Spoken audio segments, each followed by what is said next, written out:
Broken-hearted, dear servant of God. Magandang araw po servant of God, at sa inyo pong programa. Ibahagi ko lang po sa inyo ang aking karanasan, at maghingi din po ng payo. Itago nyo na lang po ako sa pangalan Rhea, 34 years old, isang simpleng may bahay, at ina ng 2 anak. Matagal na po akong naglilingkod sa simbahan bilang intercessor at minsan ay tumutulong sa mga gawain ng women's ministry.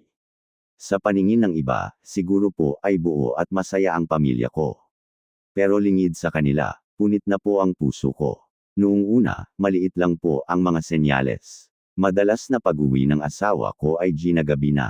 Palaging may dahilan, overtime, traffic, mga kasamahan sa trabaho. Naniwala ako, kasi asawa ko siya, at higit sa lahat, mahal ko siya. Pero isang gabi, may napansin akong kakaiba. Habang hawak niya ang cellphone niya, yung ngiti na parang hindi para sa akin, yung mga palihim na text. At doon po nagsimula ang bangungot. Nabasa ko ang mga text conversation nila at mga picture photo nila, kaya pala ayaw ipahawak ng mister ko ang cellphone niya sa akin. Ilan beses ko na siya inaway sa bagay na yan pero ako lang nasasaktan. Hindi lang minsan, hindi lang isa, at masakit po, kasi hindi siya nagsisisi. Umamin siya, pero parang wala lang. Wala man lang luha, wala man lang takot sa Diyos. Sinabi pa niya sa akin, kailangan ko lang ng excitement, pero ikaw pa rin ang asawa ko. Servant of God, paano po naging ganun kadali para sa kanya ang sirain ang pinagsamahan namin? Hindi ba niya naisip ang sakit, ang hiya, ang tiwala ko, ang mga anak namin? Minsan po, umiiyak na lang ako sa CR habang natutulog ang mga anak ko. Paulit-ulit kong tinatanong si Lord, ano po ang mali sa akin? Nagkulang ba ako bilang asawa? Bakit ako ang naiwan wasak, habang siya, tila masaya pa rin sa piling ng iba? Hinding-hindi ko po ginusto na iwan ang asawa ko, pero sa bawat araw na lumilipas, parang unti-unti pong namamatay ang loob ko. Gusto ko siyang patawarin. Gusto kong ituloy ang laban. Pero paano kung siya mismo ang ayaw? Pumupunta pa rin po ako sa church. Dumadalo pa rin ng prayer meeting. Pero minsan, para akong nagkukubli sa mga ngiti. Servant of God, paano po bumangon ng isang babaeng durog na ang puso? Paano po ako magpapatuloy kapag ang iniibig ko ay hindi na ako pinipili? Umaasa, Rhea, tugon ni Servant of God. Dear Rhea, una sa lahat, salamat sa katapatan mong magbahagi. Hindi madaling ibukas ang sugat ng puso, lalo na kapag ito'y sariwa at patuloy na dumudugo. Alam ko, Rhea, hindi ko kayang punan ang sakit na nararamdaman mo. Pero hayaang ipaalala ko sa iyo ang isang katotohanan, hindi ka iniwan ng Diyos. The Lord is close to the brokenhearted and saves those who are crushed in spirit, Psalm 34:18.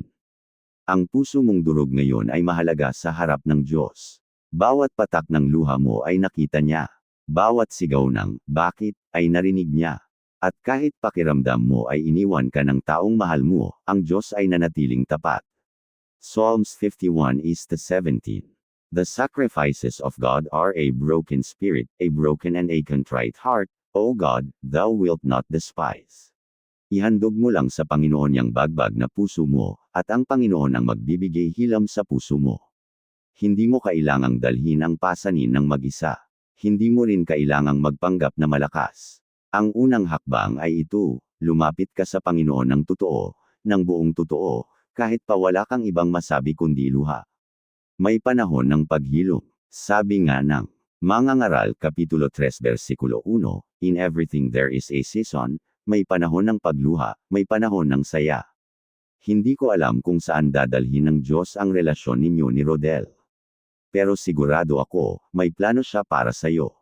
May mas malalim siyang layunin kahit sa gitna ng pagkawasak. Hindi ka marupok, Rhea.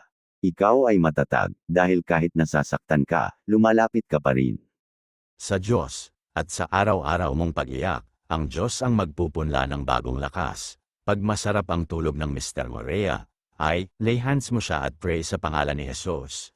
Effective and proven na yan. Kaya naniniwala ako magbabago si Mr. at maayos din yung relasyon mo. Tuloy ka lang, kapatid, isang araw, ang sugat mong malalim, ay magiging testimony ng katapatan ng Diyos. Huwag ka lang sa suko, keep on, hold on, the Lord will do amazing things for you. May suggest din akong video inspiration na panuorin mo. Tungkol din sa isang babaeng muntik na mawasak ang relasyon dahil din sa asawa niya. Pero kumilos ang Diyos sa paraan na may layunin siya. Ang title ay War Room, highly recommended kapatid. Dahil Christian story yan na may value at lesson sa relasyon natin sa Diyos at sa pamilya. Maraming salamat kapatid at pagpalain ka ng Panginoon.